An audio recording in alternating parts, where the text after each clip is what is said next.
এই বৃষ্টির মধ্যে ভিজতে ভিজতে প্রিন্স সিনেমা দেখতে গেছিলাম সিঙ্গেল স্ক্রিনে। এই যে এখনো চুল ভেজা আছে আমার, জাস্ট এসেই মাত্র এসে ভিডিও বানাতে বসছি। হ্যালো এভরিওয়ান, আমি সাকিব। আজকে আমি প্রিন্স সিনেমা নিয়ে কিছু কথা বলবো। প্রথমে বলি, প্রিন্স সিনেমা জাস্ট জঘন্য হয়েছে। তুফান, বরবাদ, তাণ্ডব বা তার আগে রাজকুমার, এই সব কিছু মিলে যদি আমি বলি, এই সবগুলো মুভির পর এসে এই যে প্রিন্স সিনেমাটা এত বাজেভাবে মেক করছে ডিরেক্টর, ও হায়াত মাহমুদ না কি নাম ডিরেক্টরের, আমার মনে নাই। তো বিষয়টা হইতেছে, না ভিএফএক্স ঠিক, না সিজিআই কালার গ্রেডিং, না গল্প, কোনো কিছু ঠিক নাই। এখানে পজিটিভ দিক একটাই, সেইটা হইতেছে শাকিব খানকে সুন্দর লাগতেছে দেখতে, সাথে জ্যোতির্ময় কুণ্ডু, তাকেও বেশ কিউট লাগতেছে।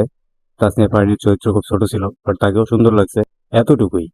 অ্যান্ড একটা সিকুয়েন্সে একটা সিকুয়েন্সে তামিল ভাইব পাবেন আপনি।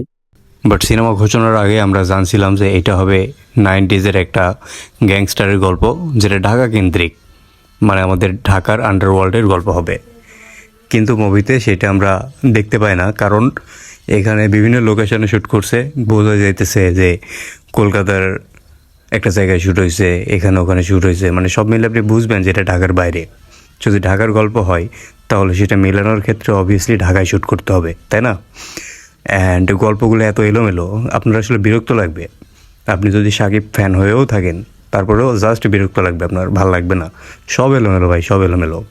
শুধুমাত্র ওই যে বললাম ভালো দিক, যে দেখতে সুন্দর লাগতেছে, কিন্তু সুন্দর দিয়ে তো সব কিছু হয় না, তাই না? হুট করে কারেন্ট চলে যাওয়ার কারণে আমি ভিডিও রেকর্ড করতে পারতেছি না। আমি পরবর্তীতে ফুল একটা ভিডিও দিব এটা নিয়ে। তো যাই হোক, সবাই ভালো থাকবেন, সুস্থ থাকবেন। দেখা হচ্ছে প্রিন্সের পরবর্তী এপিসোডে। বাই।